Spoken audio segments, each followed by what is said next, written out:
ओम अज्ञानतिमिरान्धस्य ज्ञानाञ्जनं शलाकया चक्षुरुन्मिलितं येन तस्मै श्रीगुरवे नमः। श्रीचैतन्यमनोभीष्टं स्थापितं येन भूतले स्वयं रूपकदा मह्यं ददाति स्वदान्तिकं। जय श्री कृष्ण चैतन्य प्रभु नित्यानंद श्री द्वैत गदाधर श्रीवासादि गौरभक्तवृंद। हरे कृष्णा कृष्णा कृष्णा हरे हरे, हरे राम हरे कृष्णा। तो आज वृंदावन दास ठाकुर का दिव्य तिरुभाव तिथि है। ऐसे वृंदावन दास ठाकुर के विषय में बहुत अधिक जानकारी किसी ग्रंथ में विशेष रूप से नहीं दी है। अलग अलग ग्रंथों में अलग अलग चीज थोड़ा थोड़ा करके बताया है। वृंदावन दास ठाकुर के विषय में कृष्णदास कविराज गोस्वामी कहते हैं कि वे व्यासदेव के अवतार थे और वो कुसुमा पेड़ करके एक नाम है, भगवान के भक्त थे। कुसुमा पेड़ वो उसका ड्यूअल इनकार्नेशन है।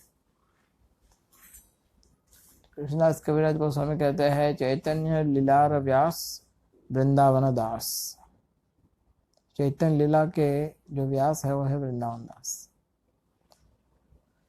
उनका जन्म हुआ था भक्त के खानदान में। विशेष करके वो रहते थे मामगाची का जो एरिया है आज नवद्वीप मंडल में, मामगाची करके जो आपका ये आता है कौन से द्वीप में, रामचंद्र का लीला जहाँ हुआ था मामगाची, वो जगह है। वहाँ पर गौर गदाधर जी का मंदिर है वहाँ पर अभी। और वृंदावन दास ठाकुर का घर था, अभी भी है, ऋतुद्वीप। वृंदावन दास ठाकुर के माता जी का नाम था नारायणी। जब वो 4 साल की थी तब चैतन्य महाप्रभु की कृपा प्राप्त हुई थी उनको। चैतन्य महाप्रभु ने अपने मुख से उच्छिष्ट प्रसाद नारायणी को दिया था, खाओ, और दिखाने के लिए श्रीवास ठाकुर को कहा तुम देखना चाहते हो कि मैं क्या चमत्कार कर सकता हूँ? ये तुम्हारा काजी वाजी कुछ नहीं करेगा। जब मैं किसी पशु को कृष्ण प्रेम दूंगा तो वो रोना लगेगा। जब मैं किसी का उद्धार करना चाहता हूं तो मुझे कोई नहीं रोक सकता। तुम देखना चाहते हो ये चमत्कार? तो कहा ए नारायण इधर आओ। वो वहीं पर खेल रही थी श्रीवास ठाकुर के घर में। तो तुरंत उन्होंने मुंह से उच्छिष्ट दिया और नारायणी के मुख में रखा और नारायणी नाचने लगी और रोने लगी, कीर्तन करने लगी। नारायणी जब बड़ी हुई तो उनका विवाह हुआ था। ऐसे तो उनके पिताजी के विषय में कहीं पर लिखा नहीं है, किसी बुक में लिखा नहीं है वृंदावन दास ठाकुर के पिताजी के विषय में। लेकिन एक ग्रंथ में एक जगह लिखा है उनके पिताजी का नाम था वैकुंठ दास। हाँ, ब्राह्मण कुल से जन्म लिए थे वो। लेकिन जब वृंदावन दास ठाकुर गर्भ में थे तभी उनका देहांत हो गया था। और उसके बाद फिर वासुदेव दत्ता के घर पे वो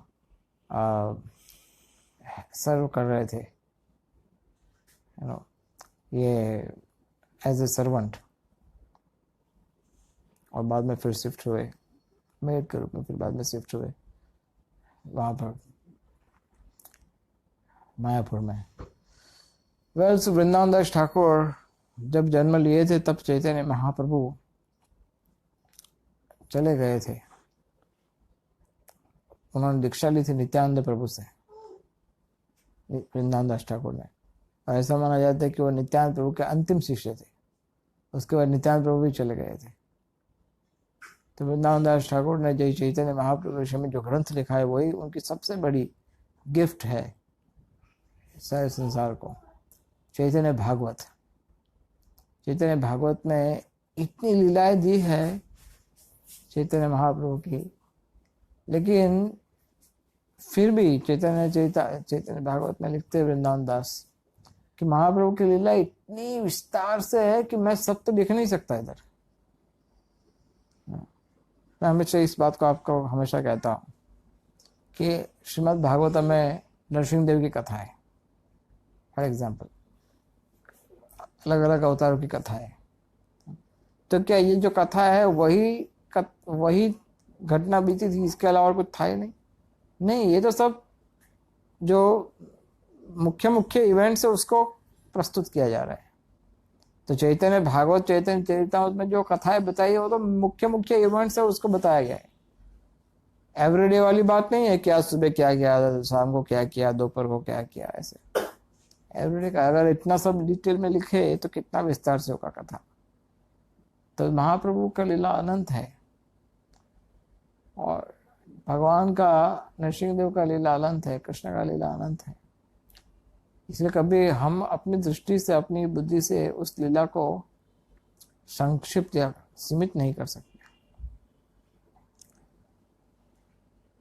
भगवान की इस लीलाओं का जो मुख्य उद्देश्य होता है वो होता है जीवों का कल्याण। भक्तिनाथ ठाकुर कहते हैं, जीवेर कारणे आसिया प्रपंचे लीला कोयलो सविस्तार। केवल जीवों के कल्याण हेतु भगवान लीला प्रस्तुत करते हैं। जैसे हम आपसे चर्चा किए थे लास्ट टाइम कि हम आपको आज को लेकर के बाद में 2 और वीक होंगे जिसमें हम यहाँ पर है, तो हम सोचे थे आपको नरसिंहदेव का कथा बताए। और तो बहुत विशाल है, लेकिन इतना बड़ा कथा हम संक्षिप्त में बता सकते हैं। लेकिन ये लीलाओं को श्रवण करने मात्र से हृदय पवित्र होता है। श्रृणोताम स्वकथा कृष्ण पुण्य श्रवण कीर्तना। ये हमारे हृदयंतस्थो अभद्राणी, हमारे हृदय में बहुत मेल जमी हुई है। क्या ये मेल जमी हुई है कि नहीं? हमारे हृदय में मेल तो है ना, बहुत बड़ी मेल है। हम सबकी मेल कैसी है पता है कि उसको कितना भी आप प्रयास करते हो लेकिन उसको साफ नहीं कर पा रहे हो आप, है ना। हम सब कैसी मेल है? मेल का जो मुख्य कारण है वो है आसक्ति। विषय भोगते प्रबल आसक्ति, प्रबल आसक्ति। वही किसी वैष्णव ने लिखा है ऐसा, विषय भोगते प्रबल आसक्ति, विषयर आशा नहीं छाड़े मन। विषयर आशा नहीं छाड़े मन, जो है मेरा मन, वो विषय भोग की इच्छा छोड़ने के लिए तैयार नहीं हो रहा है। उसको समझाया हमने, उसको कहा हमने कि ये साधु संग करना चाहिए। उसको हमने कहा कि ये यहाँ पर भगवान के चरणों में आनंद है, संतोष है, तृप्ति है, शांति है ना। लेकिन उसको वो आस्था छोड़ता नहीं। उसको मन में ऐसा है, मन के मन में ऐसा चल रहा है कि मैं यही पकड़ के रखूंगा, इससे ही मुझे आनंद मिलेगा। ये हमारी समस्या है। विषय भोगित प्रबल आसक्ति, विषय आशा नहीं छाड़े मन। विषय से सदा ध्यान है और निरंतर विषयों का ध्यान लगा रहता है। आपको ये अनुभव होगा कि ध्यान एक ऐसी वस्तु है कि आप डे टू डे एक्टिविटीज करते हो लेकिन मन में पता नहीं क्या चल रहा है। कुछ ना कुछ चल रहा होता है। आप अपने रूटीन में हो, मॉर्निंग आप उठते हो, आप ब्रेकफास्ट ये वो चैंटिंग वगैरह करके हो, फिर आप बिजनेस, जॉब, हाउस कीपिंग, और आपका हाउस वाइफ का जो घर हो, whatever you are doing, everything you do, पूरा रूटीन चलता रहता है, लेकिन पता नहीं मन में कुछ ना कुछ चल रहा है। कुछ ना कुछ चलता रहता है और उसमें ज्यादातर विषय सब्जेक्ट होते हैं, ज्यादातर जो विषय होते हैं वो हमारे इंद्रियों को संतुष्ट करने वाले होते हैं, जिसमें कृष्ण के चिंतन कम होता है। यशोदा माता जैसा नहीं है कि हम निरंतर चिंतन करते हैं, गीत बनाते नहीं। इसलिए भगवान लीला प्रस्तुत करते कि आप उनका चिंतन करो, लीलाओं का चिंतन करो। भगवान का सेवा का कीर्तन, भगवान का सेवाओं का स्मरण, भगवान की लीलाओं का श्रवणम, कीर्तनम, स्मरणम, ये निरंतर होना चाहिए। श्रीमद् भागवतम में बताया है और कुछ पुराणों में बताया है कि एक बार जय विजय आपस में बातें कर रहे थे कि भगवान को किस चीज की कमी है, किस चीज की कमी है वैकुंठ में। सब कुछ तो है, ऐसी कौन सी वस्तु कि हम भगवान को दे सकते हैं। तो जय विजय भी ढूंढ, वो लोग डिस्कस कर रहे थे आपस में, अभी टाइम पास तो करना पड़ेगा ना। गेट के बाहर बात खड़े खड़े तो थोड़ी वो आपकी ये आपके बंकिमहम पैलेस के बाद जो खड़े होते वैसे मूर्ति के तरफ ऐसा थोड़ी होता है। ये थोड़ी मूर्ति थोड़ी, ये लोग तो जीवा भक्त है भगवान के। तुष्यंती च रमंती च कथयंतश्च माम नित्यम, निरंतर भगवान की कथा करते रहते हैं और उसमें उनको आनंद मिलता है। यह आनंद प्राप्त करने का स्रोत है क्या? टॉक, कथा करना है ना, बात करना है। प्रभु जी आपने एकदम सही कहा, हमें अगर दो लोग मिल जाए बातें करने के लिए तो हमें इतना आनंद आता है हम इतने प्रसन्न हो जाते हैं कि मन बिल्कुल पुलकित हो जाता है, प्रफुल्लित हो जाता है।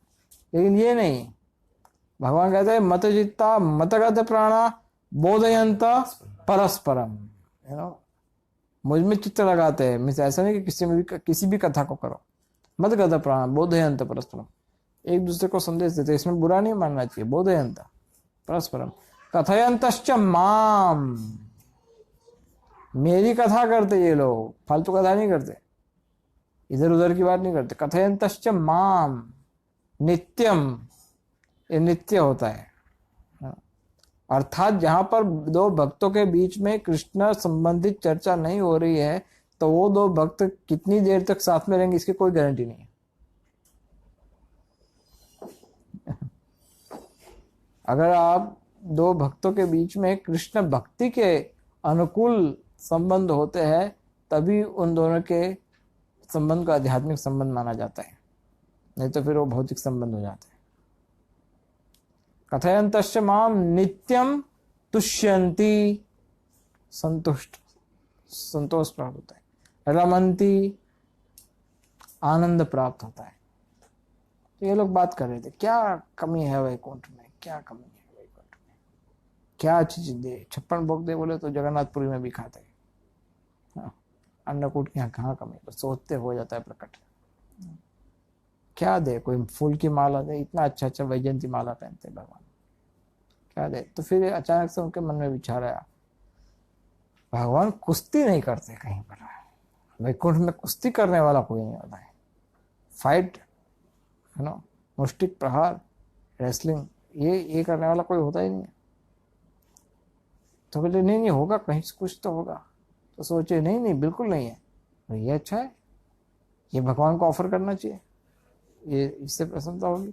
तो ये दोनों वैकुंठ के द्वार पे खड़े, अभी वैकुंठ का द्वार हो या वैकुंठ के भीतर, आप भगवान के धाम में कुछ सोचा, इसका अर्थ होता है कि वो हो जाता है। इसलिए ऐसा कुछ अनाप शनाप सोचना नहीं चाहिए भगवान के धाम में जाकर के कि वो चिंतामणि धाम है, जो आप सोचोगे वो हो जाता है, जो आपके मन में आएगा वो हो जाता है। इसलिए आपके ऊपर इससे अच्छा धाम जाना ही नहीं चाहिए। नहीं, ये और गलत है, ये पागलपन है। लेकिन जब सोचा, अभी ये लोग बात कर रहे थे और अंदर भगवान भी तो बात कर रहे, भगवान थोड़ी ऐसे सोते रहते हैं। आपके जो फोटोज में दिखाते हैं कि वो भगवान शेष यहाँ पे सोए हुए, तो सोते थोड़ी रहते पूरा दिन, उनको योग निद्रा बोलते और लक्ष्मी देवी की सेवा करते। तो भगवान बात कर रहे, लक्ष्मी देवी ने पूछा भगवान को, लक्ष्मी देवी ने कहा कि प्रभु कई समय से एक बात पूछनी थी आपको। बोले क्या बात पूछनी थी आपको, पूछो। कहा कि प्रभु आपके जो चरण कमल है बहुत सॉफ्ट है, बहुत मुलायम है, मैं आपका निरंतर मसाज करती हूँ, मुझे पता है। इतने मुलायम है, इतने सॉफ्ट है कि हम लोग तो नारी लोग हैं, लक्ष्मी देवी तो नारी है, तो हम तो नारी है स्वभाव से, तो हम ज्यादा मृदु होने चाहिए, हम सॉफ्ट होने चाहिए, लेकिन आपके चरण तो हमारे हमसे भी सॉफ्ट है। फिर उन्होंने क्या उपमा दिया कि कैसे आपके चरण है सॉफ्ट, जैसे दूध में जो फेन होता है ना, दूध के ऊपर जो फेन, वो कितना सॉफ्ट होता है, उसको स्पर्श मात्र से टूट जाता है, इतना सॉफ्ट। बोले आपके चरण इतने सॉफ्ट है, जैसे दूध का जो फेना होता है वैसा। और कुछ सॉफ्ट होता है मटेरियल, और कोई सॉफ्ट और कौन सा होता है? कमल का फूल सॉफ्ट होता है, फिर गुलाब का रुई सॉफ्ट होती है, गुलाब का फूल सॉफ्ट, और कुछ सॉफ्ट, और कोई मक्खन सॉफ्ट होता है, और क्या क्या सॉफ्ट होता है? हाँ, मक्खन हो गया, रुई हो गई, और क्या होता है सॉफ्ट, क्या होता है?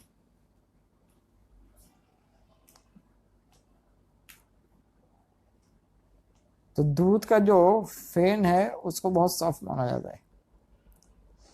बोले आपका इतना सॉफ्ट चरण कमल है, तो बोले कि आपकी आपकी बात तो बताओ, प्रश्न क्या है? तो इतने सॉफ्ट होकर के आप असुरों का वध कैसे करते हो? उनसे युद्ध कैसे करते हो? तो भगवान कहे कि मैं भक्तों के लिए बहुत सॉफ्ट रहता हूँ, हमेशा भक्तों के लिए बहुत सॉफ्ट होते भगवान, लेकिन असुरों के लिए मैं वज्र जैसा बन जाता हूँ। जैसे भृगु ने लात लगाई थी, तो भगवान ने कहा कि भाई आपको कहीं चोट तो नहीं आ गई? मेरी छाती वज्र से बनी हुई है। भगवान की छाती इतनी कठोर है कि भृगु ने लात लगाई तो बोले आपको कोई चोट वोट तो नहीं है? पाषाण जैसी, वज्र जैसी छाती है। तो भगवान कहे कि तुम्हारा जो प्रश्न है वो क्या, तुम चाहते क्या हो? तो मैं चाहती हूँ कि आप एक बार मुझे दिखाओ किसी असुर का वध करके। यू नो, अभी यहाँ पर ये बात हो रही है, यहाँ पर उन्होंने कहा कि भगवान को क्या अर्पण करना चाहिए, तो दोनों का बात हो गया आपस में। ये बात हो गया आपस में। अभी ये दोनों का बात हो रहा था, उसमें तीसरे दो, आई मीन 4 कुमार वहां पर प्रकट हुए उसी समय जब ये बातचीत हो रही थी। इन लोग को कोई पूरा विदाउट नोटिस, ऐसा कोई नहीं था कि कोई SMS ईमेल आया था कि 4 कुमार आने वाले हैं तो उनको वेलकमिंग करना, कुछ नहीं, विदाउट एनी नोटिस। वैकुंठ के 7 गेट होते हैं, है ना, जैसे आपके कुछ मंदिरों में होते हैं ना, जैसे आपका श्रीरंगम साउथ इंडिया, उसमें कितने गोपुरम है, एक गोपुरम, उसके अंदर दूसरे है, उसके अंदर तीसरा। तो वैकुंठ के 7 गोपुरम है, 7 द्वार है बड़े बड़े। तो उसमें से 6 से निकल गए 4, और ये अंतिम द्वार था जिसके अंदर जाने के बाद नारायण का दर्शन होता है। तो वहां पर 4 कुमारों ने अंदर जाने की इच्छा प्रकट की, और ये लोग बात कर रहे थे, अचानक देखा 4 नंगे नंगे लोग आ गए, है ना, छोटे कुमार 5 साल के हुए। तो आज तक कभी ऐसा हुआ नहीं था कि कोई 5 साल का नंगा बच्चा आया हो और उसको वैकुंठ में जाना हो, ऐसा कोई सिस्टम था ही नहीं। उनके किसी रिकॉर्ड में नहीं था, उनकी ट्रेनिंग में ऐसा कुछ नहीं आया था, किसी लेक्चर में उन्होंने ऐसा सुना नहीं था कहीं पर भी ऐसा नहीं था कि ऐसे 4 कुमार अगर आए तो उनको आनंद। तो इनको देखे कि ये कहाँ से आ गए ऐसे 4 कुमार, ऐसे वैकुंठ में थोड़ी आए कि ये कोई थोड़ी पब्लिक पाथवे है कि जिसको आना अंदर चले जाओ, बंद कर दिया, वो नहीं जा सकता। खैर बाद में जय विजय और ये 4 कुमारों के बीच में जो वार्तालाप हुआ उसके विषय में हम आगे चर्चा करेंगे, लेकिन यहाँ पर बहुत बहुत रहस्यमय बातें छिपी हुई है इस पूरे विस्तार, पूरी लीला कथा में। क्योंकि जब आप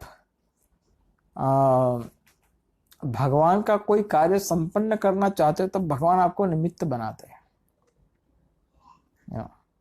जैसे जय विजय जो है, ये कोई मूर्ख नहीं थे, बुद्धू नहीं थे। ऐसा नहीं सोचना चाहिए कि जय विजय तो बोले उनका दिमाग कम था, इनका अपराध हो गया, मूर्ख थे, कैसे द्वारपाल बन गए, इससे तो हमें बिठा दिया होता, हम अच्छा सेवा कर लेते। नहीं, जय विजय ऐसे नहीं थे। जय विजय को भगवान ने निमित्त बनाया था। तो जैसे हम आपके लास्ट टाइम आपसे चर्चा कर रहे थे, अगर आप चाहते हो भगवान के किसी कार्य को एग्जीक्यूट करने के लिए, भगवान का ये कार्य था कि उनको अवतार लेना था, प्रकट होना था भगवान को, तो उसके लिए पूरा सेटअप बना रहे थे। ये भगवान का प्लान था, पूरा भगवान की अरेंजमेंट थी। तो भगवान के किसी कार्य को संपन्न करने के लिए हमें एम्पावरमेंट की आवश्यकता होती है। जैसे प्रभुपाद को भगवान ने शक्ति दिया कि वो ये हरे कृष्ण आंदोलन के माध्यम से पूरे विश्व में फैले, हरि नाम के रूप में अवतार ले भगवान। तो किसी भी कार्य के लिए, फॉर एनी सर्विसेज, आप सब भक्त लोग सर्विस करते हो, राइट? कुछ ना कुछ सेवा, पूजा कीर्तन की सेवा होती है, प्रचार की सेवा होती है, या चैंटिंग की सेवा होती है, या फिर किसी को गाइड करने का, काउंसिल करने का, डीटी वर्शिप की सेवा, या क्लीनिंग की सेवा, एडमिनिस्ट्रेशन की सेवा, एनी सेवा। तो आपको लास्ट टाइम जैसा हमने आपको चर्चा किया था, इसके लिए आपको पवित्र बनना पड़ता है, तब आपका कार्य एग्जीक्यूट हो सकता है। शुद्धता की कमी होती है तो आप बहुत प्रयास करने के बाद भी नहीं कर पाते। तो विशेष करके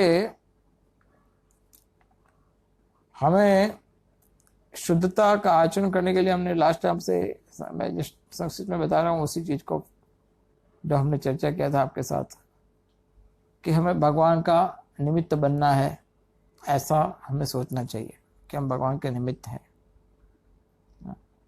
और उससे आगे बड़े हुए भक्त लोग क्या सोचते हैं, भगवान के नहीं, हम भगवान के भक्तों के निमित्त बनना चाहते हैं। और जब आप कोई सेवा को एग्जीक्यूट करना चाहते हो, विशेष करके प्रचार करना चाहते हो, तो प्रचार की सेवा में आपका आचरण ज़्यादा इफेक्टिव होता है। अभी किसी से मैं बात कर रहा था, things are better caught than taught, ऐसा एक सूत्र है।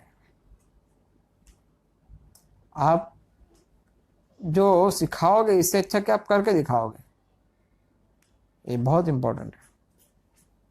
आचार्य अर्थात आचरण हमारा शुद्ध है तो कार्य भी शुद्ध रहेगा, तो प्रचार भी शुद्ध रहेगा।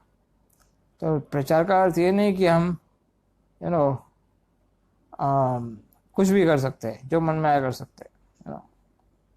जैसे अगर समझ लो कि आप लेक्चर देने बैठ गए, तो प्रभु जी इसमें क्या है, बोल देंगे, जो जीप पे आएगा बोल देंगे। लेक्चर ही देना है, बोलना कि ना 20 मिनट 25 मिनट आधा घंटा पौना घंटा बैठ लेंगे, बोल लेंगे। कई भक्त होते बिना प्रिपरेशन में सीधा बैठ जाते। अभी कल कोई मुझे आके बोला, प्रभु जी मैं 7 घंटा लेक्चर सुना। अच्छा, लेकिन प्रभु कोई प्रिपरेशन नहीं था उनका, तो 7 घंटा लेक्चर मिस। अगर आप बिना प्रिपरेशन, प्रॉपर से कि एक जगह प्रॉपर ने लेटर में लिखा है, कभी बिना प्रिपेयर करके लेक्चर मत दो, प्रिपेयर करके लेक्चर दो। एक जगह प्रॉपर ने लिखा है। और फिर अंत में लिखा है, लेकिन इतने अच्छे प्रिपेयर हो जाओ कि कभी भी बुलाए तो आप लेक्चर दे सकते हो।